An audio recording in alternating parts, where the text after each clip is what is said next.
कोई शायद दौरा ऐसा हो। और सबसे बड़ी बात मेरी ज़िंदगी की अल्लाह ने मुझ पे इनायत की कि उलमा से मैंने सुना था कि जो काबे की छत सीढ़ियों को चढ़े, छत पे नमाज पढ़े, उस पे दोज़ख की आग हराम है। इसके लिए मैंने काम किया और मुशर्रफ मेरे पीछे खड़ा रहा साए की तरह, और हम 4-5 आदमी। वो जब मुशर्रफ साहब गए थे तो आप भी साथ थे? मैं उसी वक्त आया था, फिर मैं जहाज पे चढ़ गया। अच्छा। और मैंने प्लान किया, सारा प्लान मैंने किया। वो गवर्नर बड़े नखरे में था उस वक्त, और मैंने मुशर्रफ को कहा कि अगर आप मुझे इख्तियार दें तो मैं ये काबे के अंदर एक दरवाज़ा है जो सीढ़ियाँ, अच्छा जी जी बिल्कुल ऐसे, एक तो वो दरवाज़ा ना जिससे हम सारे मशहूरी के लिए भी गुजरते हैं, कंपनी की मशहूरी के लिए, एक वो दरवाज़ा जो काबे के अंदर से जाता है। हाँ। तो मैंने गवर्नर मक्का को कहा कि मुशर्रफ वांट्स द टीम और गो अपस्टेयर्स। उसने कहा चाबियां नहीं है, वो 2 लड़ाई थी कि एक की चाबी हो, एक के पास हुकूमत हो। फिर इतना स्मार्ट आदमी है, मैंने कहा मुशर्रफ कहता है हेलीकॉप्टर पे उस बंदे को बुलाओ। वो बंदा आ गया, चाबी थी। चाबी जब आई तो मैंने कहा ये सीढ़ियाँ 1400-1500 साल पुरानी है जिस पे हुजूर सल्लल्लाहु अलैहि वसल्लम के ऊपर जाया करते थे। तो पता नहीं कहीं मेरा नाम, ये जर्नैल है इतने सारे, लेकिन मुशर्रफ खानदानी था। उसने कहा शेखू यू फर्स्ट। अच्छा। तो सबसे पहले मैं नबी की सीढ़ी पे चढ़ा, सुभान अल्लाह, और वहाँ जाके नमाज पढ़ी। जो 5 आदमी गए उसमें से कई जर्नैल उसने ड्रॉप कर दिए, क्योंकि उस वक्त काबे के अंदर कई जर्नैल मौजूद थे। हैं जी, सिर्फ एक खुर्शीद कसूरी को उसने साथ लिया, और बाजवा वो जनरल साहब और जबरदस्त। अच्छा शेख साहब, अभी आपने जिक्र किया थड़े पे बैठते थे, तो ये जो लाल हवेली है, जब भी इसका जिक्र आता है तो शेख रशीद का भी जिक्र आता है, शेख रशीद की बात हो तो लाल हवेली का जिक्र ज़रूर आता है। फिर आप जो ये मफलर पहनते हैं लाल कलर का, इसका और ये लाल हवेली का और आपका आपस में क्या था? मेरा लाल चौक से, श्रीनगर से तल्लक है जी। अच्छा। शोहदा की सरजमीन से, और मेरा वहाँ बड़ा असर है, पाकिस्तान से ज़्यादा असर है। मैं उस इलाके में मकबूल तरीन वर्कर हूँ पॉलिटिकल। सही है। और इससे आगे मैं कुछ नहीं कहना चाहता। वैसे ये लाल मफलर की लाल हवेली है, लाल हवेली तो लाल और ब्लैक मेरी कमज़ोरी है, कलर। अच्छा, ये वैसे वो कम्युनिस्ट और उनको भी रिप्रेजेंट करते हैं, सोशलिस्ट को? मैं थोड़ा सा था ही इनकलाबी शुरू से ही, लेकिन मफाद परस्ती की सियासत जब इस मुल्क में चली तो मैं उसके साथ चलता रहा ताकि सियासी तौर पे जिंदा रहूं। सही है। लेकिन मैं ज़हनी तौर पर रेवोल्यूशनरी हूँ। ज़बरदस्त। अच्छा शेख साहब, आप उम्र के इस हिस्से में हैं कि शायद अब आप, इस बात पे भी सवाल आगे करूँगा, लेकिन हमने देखा कि हमारी पॉलिटिक्स में जो प्राइम मिनिस्टर्स बनते हैं, प्रेसिडेंट बनते हैं, उनकी उम्रें देख लें, सारे 60-70 प्लस हैं। अब जरदारी साहब को देख लें आप, बैरूनी ममालिक जो हैं जैसे यूरोप है, और वहाँ पे 35-35, 40-40 साल के लोग सर आ रहे हैं। पाकिस्तान का अलमिया क्या है कि ऐसी लीडरशिप क्यों नहीं आगे आ रही? ख़ानदानों से नहीं निकल सकी। जब बेनज़ीर शहीद हुई और आसिफ जरदारी साहब की शादी के सारे मामलात से मैं वाकिफ़ हूँ। जब बेनज़ीर शहीद हुई और उन्होंने कुछ अर्सा पहले, मुझे 7 साल कैद हुई, तो मैं 7 साल कैद करके आया तो बच्चा गोद में उठाया हुआ था। तो उसने मुझे कहा Sheikh Rashid sorry I come to know कि तुम्हारी माँ मर गई थी।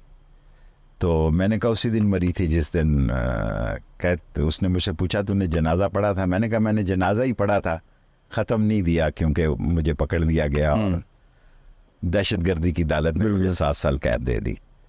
तो उसने कहा आई एम वेरी सॉरी कि मुझे बाद में पता लगा कि उसी दिन तेरी माँ मर गई। तो बाकी ज़िंदगी से मैं मुतमिन हूँ, मैं भरपूर ज़िंदगी गुजार के जा रहा हूँ। किसी शख्स ने 25 करोड़ लोगों में थड़े से उठकर ऐसी सियासत नहीं की। और कई लोग मेरा ये भी मजाक उड़ाते थे कि यहीं लाल हवेली के नीचे किताबें बेचता था, आज यहाँ मालक बना बैठा है। 2-3 दफ़ा मुझे निकाला भी गया हवेली से। और बुद्धो बाई जो कि वो कहने को तवाइफ थी, लेकिन मेरे नज़दीक मुसलमानों में इतनी अजीम औरत कहने को वो तवाइफ थी, लेकिन जो बयान उसने कोर्ट में दिया कि we have shared everything except the religion, अच्छा, इसलिए उसको 2-3 मरले का वो ये पहले वाला हिस्सा अलाट हो गया। सही है। लेकिन हम जालिम लोग थे, हमने लूट मार की और लोगों को ख्याल था इसके पास बड़ी दौलत है। दौलत थी ही नहीं, 3-4-6 महल्ले के लड़कों ने उस पर हमला किया, वो तो बच गई लेकिन उसके भाई को कत्ल कर दिया। ठीक है। फिर वो गोशा नशीन हो गई। सिर्फ मेरे साथ उसका राब्ता था सही। और किसी को वो खोखा नहीं लगाने देती थी अपने हवेली के आगे मेरे अलावा। और 3 कैसल का सिगरेट पीती थी, जिस तरह मैं सिगार पीता हूँ हर वक्त, वो हर वक्त सिगरेट होता था उसके मुंह में, और बालकोनी में रात को बैठती थी। फिर वो उसका भाई कत्ल हुआ तो वो गोशा नशीन हो गया। सही है। अच्छा, अब ये जो हवेली है इसको आपकी औलाद नहीं है, आप क्या मैंने विमेन यूनिवर्सिटी को सजा, आपने मेरे पहले पास कहा- 3 हवेलियाँ यहाँ पे। जी जी। एक गंगाराम मेरी माँ का घर है जो इन्होंने तोड़ दिया। एक सजान सिंह की है, वो मैंने विमेन यूनिवर्सिटी को दे दी। ये भी मैं 6 रोड की यूनिवर्सिटी को लिख के देने वाला हूँ, कागजात तैयार हो रहे हैं। ठीक है, मतलब आप अपनी प्रॉपर्टी किसी औलाद को, भतीजे को नहीं शिफ्ट कर रहे? बिल्कुल नहीं। ठीक है सर। अच्छा सर, ये और ये मैं 2-3 दिन में ही ये काम कर दूंगा। ठीक है, ज़बरदस्त। शेख साहब ये बताइए कि अभी जो इस वक्त पिछले दिनों इलेक्शन भी हुआ और हमने एक अजीब सा समा देखा इस इलेक्शन में।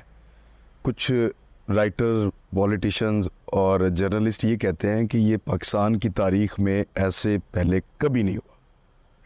क्या आपके पास कोई नज़ीर है ऐसी? आप तो फातिमा जना और अयूब खान के इलेक्शन से इस पाकिस्तान की सियासत का हिस्सा हैं।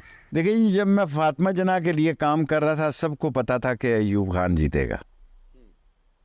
हमारी नेचर ये देखें कि लोगों को उस वक्त रेट बड़े कम थे, एक पिस्तौल का लाइसेंस काफ़ी होता था, या गाड़ी का रूट लाहौर पिंडी का, बस का परमिट, रूट परमिट मिल जाना। सो मेरे ख्याल में सारे इलेक्शन इस मुल्क में सवालिया निशान थे, लेकिन इससे गया गुजरा थका हुआ और बेवज़नी और बेइज्जत, बेतौकीरी, बेअहमियती और जमहूरियत के मुंह पे तमाचे का इलेक्शन कभी नहीं हुआ जो ये हुआ। 47 वाला भी वही है और 45 वाला भी वही है। लेकिन वो 45 वालों से 47 वालों की तादाद ज़्यादा होगी। तादाद से क्या होता है सर जी? तादाद हमेशा हर दौर में सर कटते रहे अहले वफा के, हर दौर में होती रही ताकत की परस्तिश, हर दौर में एक मार्का कर्ब वला है, वाह, हर दौर यजीदों का तरफदार रहा। वाह वाह। शेख साहब, ये अभी ये हालात इस जानिब आ गए हैं तो इससे मैं आपको 45 दिन दे रहा हूँ मेरे हिसाब से। अच्छा। रशीद के हिसाब से कि ये महीना बड़ा है, मैं 10-15 दिन का मुझे इजाफा दे दें, 45 दिन का।